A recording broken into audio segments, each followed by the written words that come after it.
Oyo State Governor Seyi Makinde, who also serves as the deputy chairman of the Nigeria Governors Forum, has disputed President Bola Tinubu's claim that 570 billion naira was disbursed to the 36 states as a direct allocation from the federal government.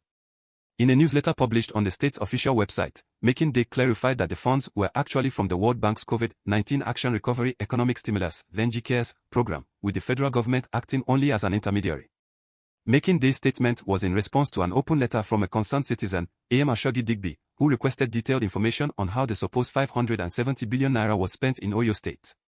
The citizen inquired about the amount received, how it was distributed among the local governments, and whether the funds were used to complete ongoing capital projects. Governor Makinde explained that the funds were part of the World Bank-assisted N570bn project, which aimed to help Nigerian states recover from the COVID-19 pandemic.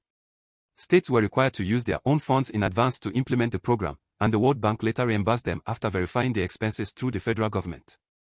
He emphasized that the federal government did not directly provide any money to the states, it only facilitated the reimbursement for funds already spent.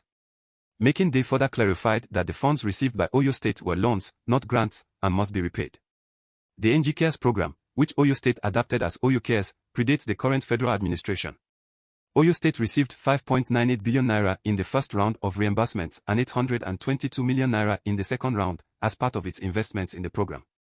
Makinde also noted that the World Bank adopted Oyo State's model for distributing inputs to smallholder farmers as the standard for the N570bn program. This clarification came after President Tinubu had announced during a nationwide broadcast that 570 billion naira had been released to the 36 states as a palliative measure, claiming it was a grant from the federal government.